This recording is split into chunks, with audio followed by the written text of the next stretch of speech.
แต่ว่าอยู่ทางฝั่งไทยนี่เนาะเกิดน้ำท่วมพี่น้องปาดโถเนาะบ่าวดำกับยักษ์ซอยตามกำลังที่บ่าวดำมีนะพี่น้อง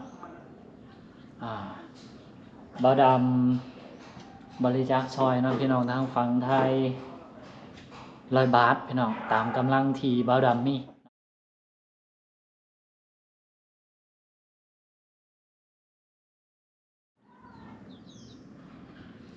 สบายดีและสวัสดีบรรดาพี่น้องมัดสุบุทุกคนนี่ตื่มเส้นเก่าเส้นเคยเนาะมื้อนี้วันที่30เดือน11ปี2025เนาะพี่น้องพอดีบ่าวดำหากันลุกมาแต่บ้านของสาวนี้เนาะปัจจุบันของสาวนี้ก็บ่ค่อยได้ดินโซเชียลบ่ค่อยได้เข้า YouTube บ่ค่อยได้หันนี่เนาะกลับมาบ้านก็มาเปิดคอมเห็นขาวพี่น้องโอ้โถตอนนี้เนาะทางฝั่งประเทศไทยกำลังเผชิญกับภัยพิบัติเนาะทางน้ำท่วมนักหนาสาหัสเลยพี่น้องบ่าวดำเห็นแล้วก็ตกใจเนาะก็ขอส่งกำลังแห่งใจเนาะให้กับบรรดาพี่น้องทางฝั่งไทยหมดทุกผู้ทุกคนนะจงผ่านมหาอุทกภัยครั้งนี้ไปด้วยความ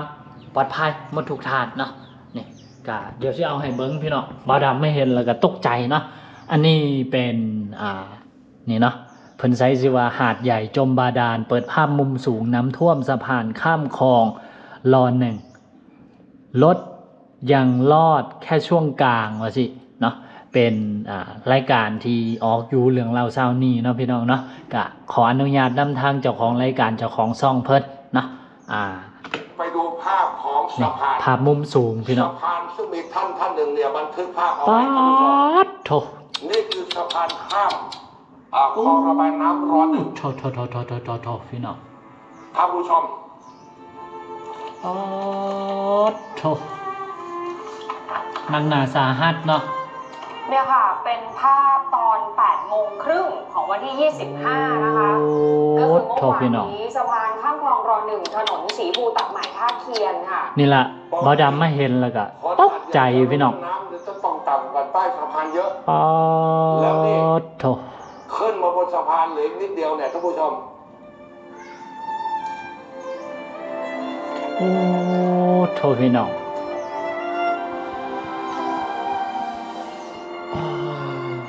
โถ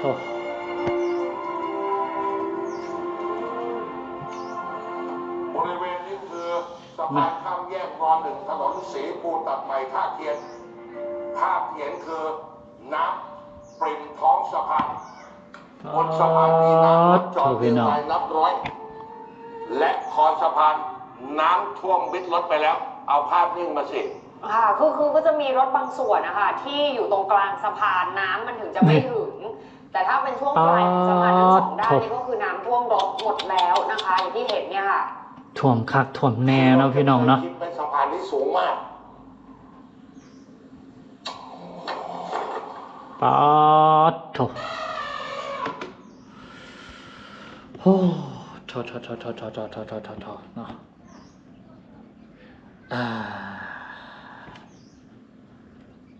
กะคือดังที่เห็นเลยพี่น้องพอดีมีโฆษณาขึ้นเนาะ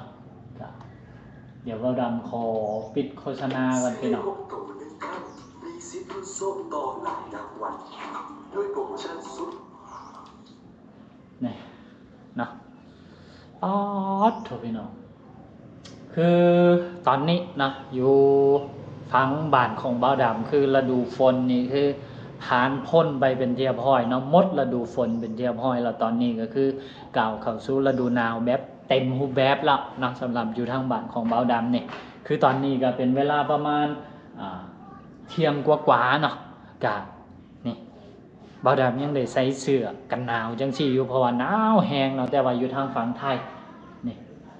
เนาะเกิดน้ำท่วมพี่น้องป๊าดโถเนาะกะนี่แหละ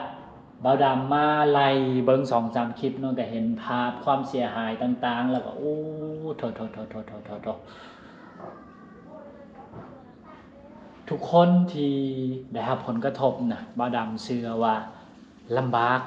แน่นอนนะบ่แม่นลำบากธรรมดาลำบากหลายแล้วก็เข้าของเสียหายทางบ้านเรือนหรือว่ามีทรัพย์สินมีอย่างต่างๆเนาะก็เสียหายนักหน่วงพี่น้องเนาะ แล้วก็พอดีเบิ่งไปเบิ่งมาเนาะ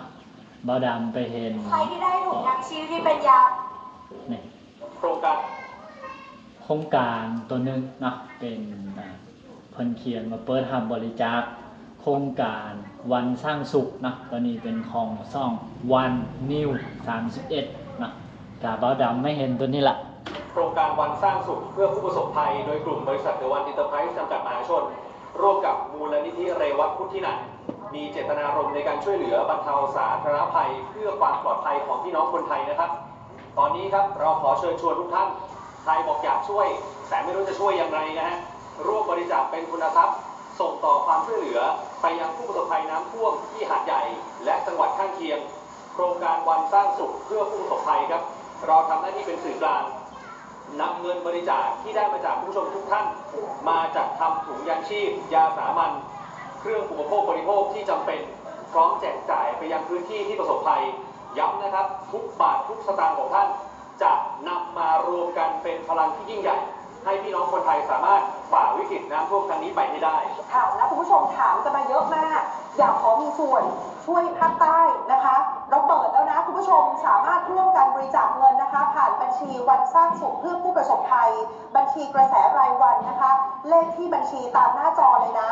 925-31313-1 ธนาคารกรุงเทพจำกัดมหาชน สาขาถนนอโศกมนตรีนะคะ หรือสแกน QR Code ทางหน้าจอได้เลยนะคะ แต่ว่าตรงนี้ไม่สามารถหักลดหย่อนภาษีได้ แต่รับปากว่าเงินทุกบาททุกสตางค์ของทุกท่าน จะนำไปสู่การเปลี่ยนเป็นความช่วยเหลือให้เร็วที่สุดทั่วถึงมากที่สุดเท่าที่พวกเราจะทำได้ นี่น้องพี่น้องเพิ่นว่า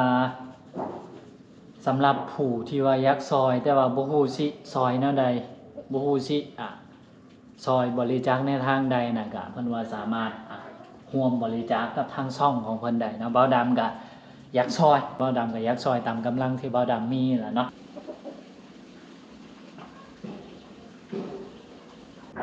นี่น้องพี่น้องบ่าวดำบริจาคซอยเนาะพี่น้องทางฝั่งไทย100 บาทพี่น้องตามกำลังที่บ่าวดำมีเนาะก็ตอนนี้พี่น้องฝั่งไทยเดือดร้อนเนาะก็บรรดาให้พี่น้องเนาะทุกท่านบ่ว่าสิเป็นอยู่ทางฝั่งไทยหรือว่าฝั่งลาวเนาะที่ว่าสามารถร่วมช่วยเหลือพี่น้องทางหาดใหญ่เนาะที่ว่าเพิ่นกำลังได้รับผลกระทบในตอนนี้นะก็สามารถร่วมกันบริจาคได้เนาะถึงสิบ่หลวงบ่หลายก็ซอยกันผู้ละเล็กละน้อยหลายคนเนาะก็เงินก่อนน้อยๆมันก็อาจสิเป็นเงินจำนวนหลายจำนวนมหาศาลก็ได้คือจังบ่าวดำนี่บ่าวดำอยู่ทางฝั่งพี่บ่าวดำก็บ่ซอยบ่สร้างซอยไม่หยังเนาะเงินคำสิบริจาคซอยบ่าวดำก็บ่มีเนาะลำพังบ่าวดำนี่ก็สิเอาตัวบ่รอดน่ะก็แต่ว่ายามลำบากจังซี่เนาะตอนที่บ่าวดำไปอยู่ทางฝั่งไทยบ่าวดำก็เคยได้รับความช่วยเหลือจากบรรดาพี่น้องทางฝั่งไทยเนาะมื้อนี้บ่าวดำก็บ่ลืมบุญบ่ลืมคุณเนาะตอนที่บรรดาพี่น้องทางฝั่งไทยได้รับผลกระทบจังซี่บ่าวดำก็อยากซอยเท่าที่บ่าวดำสิซอยได้เนาะถึงมันสิเป็นจำนวนเงินบ่หลวงบ่หลายแต่มันก็คือสิ่งที่หนึ่งที่ว่าบ่าวดำพอสิซอยได้ในตอนนี้เนาะก็ขอให้เนาะบรรดาพี่น้องทางฝั่งไทยเนาะที่กำลังได้รับผลกระทบในตอนนี้เนาะโดยเฉพาะก็คือพ่อแม่พี่น้องเนาะทางจังหวัดทางหาดใหญ่เนาะพี่น้องเนาะนี่ที่กำลังได้รับผลกระทบจากน้ำท่วมนี่แหละเนาะขอให้ผ่านพ้นวิกฤตครั้งนี้ไปได้โดยดีเนาะทั้งชีวิตทรัพย์สินแล้วก็ขอให้กลับคืนฟื้นมาเป็นสภาพปกติเนาะสามารถใช้ชีวิตกันแบบสะดวกสบายคือจังเก่าจังเดิมได้ในเร็ววันเนาะก็สำหรับ EP นี้เนาะขอบใจบรรดาพี่น้องทุกผู้ทุกคนนะที่ว่าเขามาติดตามและให้กำลังใจสำหรับ EP นี้ขอตัวลาไปแล้วเด้อบ๊ายบายขอให้ทุกผู้ทุกคนเนาะขอให้สิ่งศักดิ์สิทธิ์จงคุ้มครองบรรดาพี่น้องทุกคนให้ปลอดภัยทั้งชีวิตแล้วก็ทรัพย์สินนั่นแหละก็ให้พบเจอแต่สิ่งดีๆตลอดปีตลอดไปเนาะสิ่งที่มันบ่ดีก็ขอให้หมดไปกับเดือนพฤศจิกายนนี้เนาะปี2025นี่ต่อไปก็ขอให้พบเจอแต่สิ่งดีๆเด้อพี่น้องเด้อสาธุบ๊ายบาย